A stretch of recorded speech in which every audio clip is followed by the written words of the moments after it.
Hello guys! Good day to all of you guys. I want to share with you the result of second day work of my Kuya Carlos. Ayan, yung ginawa niya dati na mag-isa lang siya guys, na wala siyang helper. Ayan, isang araw niya lang yung ginawa guys. Yan, ang paghanay ng hollow blocks and din na penis na din niya guys. Ayan, isang araw niya lang guys ginawa yan. Ayan o. So, ayan, done. Done niya gawin guys yan o. Mag-isa niya lang yan ginawa guys. Ayan. So, ayan. Ang susunod naman yan guys ay pintura at pagta-tiles at pag-i-install ng tubig.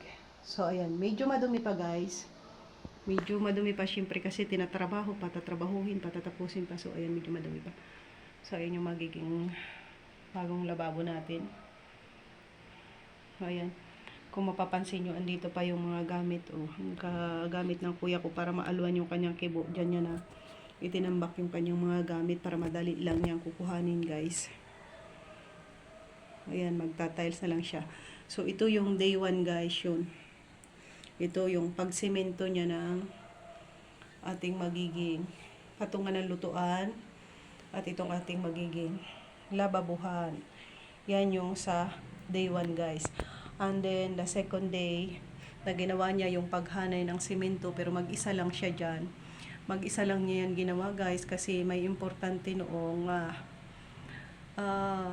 trabaho ang aking pamangkin kaya mag-isa yung ginawa ng aking Kuya Carlos at natapos niya naman. Halos wala pa yan guys maghapon. Halos wala pa yung maghapon niya na ginawa. So, medyo umabot lang din ang hapon kasi nung araw na ginagawa niya ito guys ay umaambon-ambon. Kaya medyo natagalan siya mag-finish. Kaya ang naging total din ay halos maghapon din guys. Pero kung maganda noon ang panahon, halos walang maghapon guys. Kaya mabilis magtrabaho ang aking Kuya Carlos guys.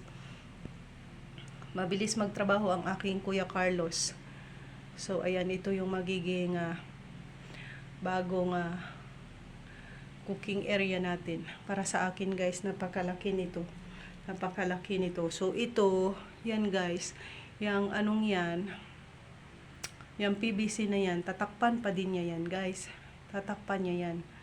O, gagawin pa din niya yan.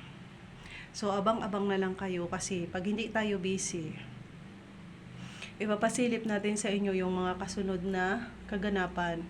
Pero kung masyado tayong mabibisi, so siguro, ang mapapasilip ko na sa inyo is yung magiging final result na nito kapag yung tapos na siya guys. So sa ngayon, wala muna tayong cooking upload. So ito muna yung ating masishare sa inyo guys. To all my dear subscribers, viewers, silent viewers, sharers and likers, their members and super chatters, thank you very much po sa inyong lahat guys. And syempre kung bago ka pala sa aking channel, huwag mong kalimutang mag-subscribe and then click the bell button, select all para lagi kang updated sa mga susunod ko pang upload na video. Ayan, shout out sa mga masisipag magpanood sa aking mga video and shout out sa mga patuloy na nagsusubscribe sa ating small YouTube channel. Ayan. Stay connected guys. And thank you so much. Hoping na palagi kayong okay guys. And sana po ay nasisiyahan kayo sa ating mga simpleng upload video. Especially sa mga cooking video natin. Sana po ay may napupulot kayong kahit kaunti man lamang na kaalaman. Okay? Ayan. Thank you very much. At hanggang dito na lang po ang ating video guys. And mag-ingat po ang lahat palagi. God bless. And thank you for watching. Bye guys. Bye-bye na. Pasensya na kayo sa aking pagbibidyong magalaw. Bye-bye na guys. Thank you.